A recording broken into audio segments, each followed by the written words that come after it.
Alright, this is Moi 3D, baby. Welcome to the introduction to Moi 3D. If you don't know how to 3D model, you're in the right place. By the end of this tutorial, you're going to have an understanding of what the heck it is that you're looking at right now and how to actually start modeling today. When you first load Moi 3D, you're going to see something that looks like this. These four windows, 3D, top, front, right. These are called workspaces. This is where you can actually see what you're making. So to start out, let's take a look at viewport navigation and moving around the screen. Down here in the bottom left, you'll notice that split is highlighted. That split means that we're looking at a split of views, all four of these views. If I click on any one of these, you'll see it maximizes the screen that's selected. So for 3D, that's this view here. Now, how am I rotating around the screen? To rotate your model, press and hold Alt, left click and hold with the mouse. So with Alt held down and the left mouse button held down as I move my mouse, I can move in 3D. If I want to zoom in and out, I just move the scroll wheel on the mouse. If I want to pan, I hold down Alt and I press down on the middle mouse button. On my mouse, that's also the scroll wheel. Sometimes when you're 3D modeling, you're going to end up clear over here and it's like you're trying to rotate around. It's just not working the way you want it to. Here's a tip. Click on the object that you want to be centered and this little palette pops up and click reset. That will frame whatever you have selected to your view. Okay, so that's how you move around your viewport. If at any time we want to go back to see all four of our views, we can just come down here and click the split button. If I just want to look at the top view, I just click top. Alright, but what if I want to see the bottom? Simply click the top button again and you'll see it switches to bottom. Now we're looking at the underside of the 3D model. Click top again and you're back to top. Now the same thing works for each one of these sides. So this view here, this is our front view. If I click on front, I maximize that viewport. If I click it again, see how it switches to back. Now we're looking at the back side of that model. Here's another cool tip if you want to do this faster and you don't like clicking these buttons down here. Control plus spacebar will maximize whatever view your mouse cursor is in. Control space to get split view. Control space to maximize the viewport that your mouse is hovering in. So that's how we get around the 3D modeling space. Now let's take a look at the command palette on the right side. At the very top, we're able to draw 2D shapes, and we can draw solids, boxes, spheres, cylinders. If I click on the box button, I get additional options for how I want to draw the box. I'm just going to use the one that's already selected, which is called corner. And you can try each one of these out and see how they work differently. Notice how in the top here, we have a little command palette that opened up giving us instructions. Whenever you're using any one of these tools, you'll have additional options pop up in this top area that will either help guide you with what you need to do to complete the command, or give you additional information so that you can be more precise. And I'll show you that in a little bit. So for the box, I'll use this corner. And now my cursor has an extra little crosshair dot on it. This is where I'm going to place my first point. So it says pick corner point, so I'll pick anywhere I want. And as I drag my mouse out, I've got a 2D representation of a square. If I click again and move my mouse, now I'm moving in 3D space. Click one more time and it's complete. Again, press and hold Alt, press and hold left click on my mouse and I can move around. This process works the same for any one of these primitives. Make a sphere, pick center point it says, so I just pick a point and as I move my mouse out, when I'm happy with it I click again to complete and drop the tool. Okay, a great way to model things is to draw in 2D. If I click on the draw curve button and then pick line, I'm going to use a polyline, and the difference between a line and a polyline is if I click regular line and click, it's only going to make one line for me and the tool's done. If I click polyline, I can do multiple lines. And to finish it off, I just have to hit enter or click my right mouse button. So that's the difference between those lines. Let's take a look at some of our edit options in the command palette. We have join, separate, trim, and extend.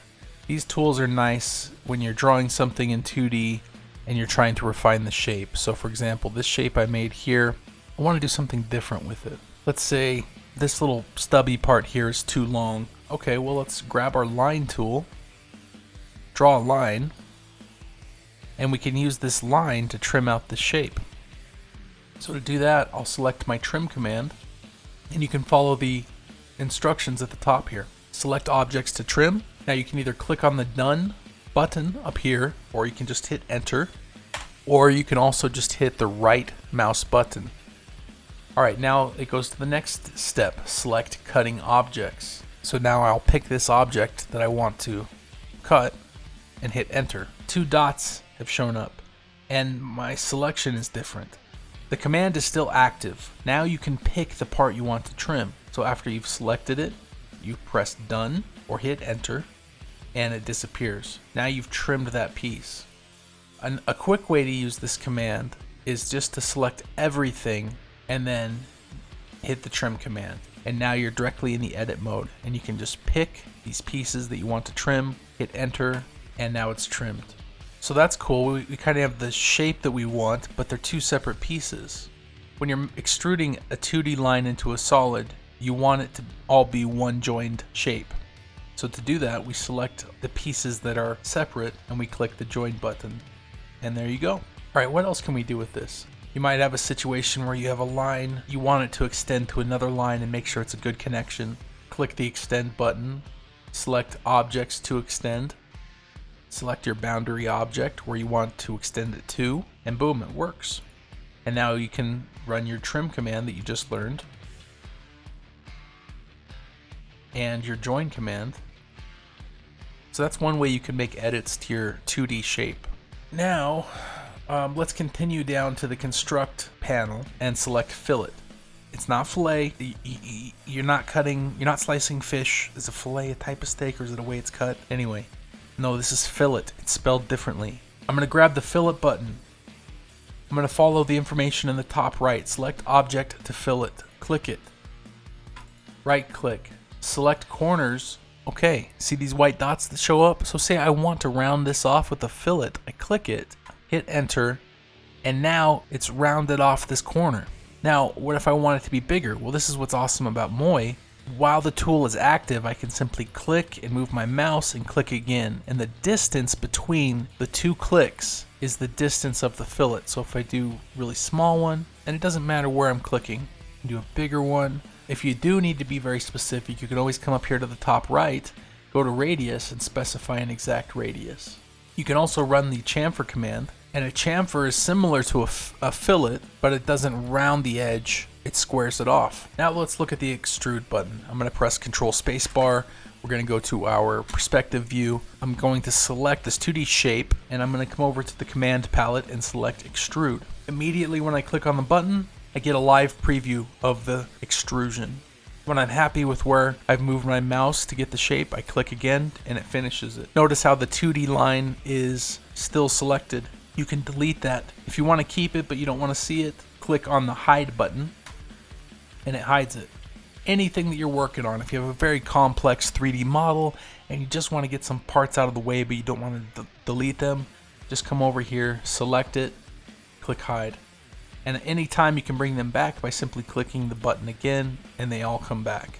A fun thing to note is that the fillet and chamfer commands don't just work on 2D, they also work on 3D. So if I select the model, I click fillet, and it's still a live preview, meaning you can make adjustments. A note, if you make the fillet too big, you'll get an error, and you can see calculation failed up in the top right. I'm going to cancel this, hit escape, because I don't want to do that to everything. What I can do is pick a specific edge or face to run the fillet and chamfer command on. To do that, I click the model and I click again on an edge. With that edge selected, I run the fillet command again. The next really powerful tool inside of Moi are the Boolean operations. To show you that, I'm going to click on my draw solid and I'm going to make another shape. Let's click cylinder, move my mouse, and I'll drag out a shape, something like that. Okay, well, I can combine these 2 solids.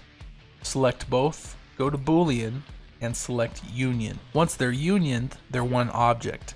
With them selected, I can select this edge and go back and once again run the fillet command. And look, I can make a real smooth transition between the 2 of them. Another option for Boolean is if I want to cut a shape out. So if I move this cylinder through the solid, I go to Boolean, difference, it says select base objects. So this is my base, the one I want to keep. Select objects to subtract, and there you go. It drills the shape right out of there. All right, now let's move this shape out here to demonstrate the next Boolean command, Boolean intersection. So I will pick the Boolean button and then intersect, select first object, enter, select second object, enter, and what's left over is a solid that represents only where the two original solids intersected each other. Alright, the last Boolean command is the one that I use 99% of the time, and that is Boolean merge. To run merge, you simply select both objects and hit enter, and what it's done, if I delete this real quick, is it's created separate pieces. So not only do you have the Boolean subtract, but you have all the pieces that make that up. You also have the intersection piece, and you can delete whatever you may want. So it's a few more clicks afterwards to delete or move around the stuff that you don't want, but for me, I enjoy using this command because it gives me a lot of versatility. So I could like delete that piece, and then I could maybe move this piece inside it. So let's talk about moving and scaling pieces. Well, I'll press Control Spacebar, and I can go to my other views. Like say this view here is nice because I can see both of them. When you select an object in the 2D view, you'll get these little grips that show up. And if you click and hold on the grip, you can rotate the object, or you can scale the object. If you just want to move it, you can click and hold, and as you drag, it will move it around. Now, another way to move, scale, and rotate is to go to your command palette, click on transform, and you have similar options. These can give you a little more control. So say if I want to move and I click the move button, I now have options where it says pick your base point. And this is handy if you want to move something specifically. Like if I want to move this point and have it snap to here, I can click and snap it directly where I want it. And then I can come to over here to the 3D viewport, run the move command again, click on a corner, snap it to the corner. So that's a more accurate way of moving things. Alright, so we can also rotate using the buttons on the command panel, and we can also scale. Experiment with those and you can learn how they work. If you have any questions specific to that, just leave a comment. Alright, so let's go back to the construct tab, and I'm going to go ahead and move this back down. In my right view, I'll just grab and hold and scale this in a little bit. I'll press Control Spacebar to maximize my 3D view, and with both of these solids selected, I'll go to Boolean and click Union to merge them together. Now what's the value of that union again? Well, now that I've merged these together, I can run a fillet. I'll click on it, select all the edges that I want, and now I can run a fillet command to smooth out those transitions if I'd like. And you'll find with more practice, sometimes it's good to say fillet these corners first to get a smooth transition, and then select all these surfaces again,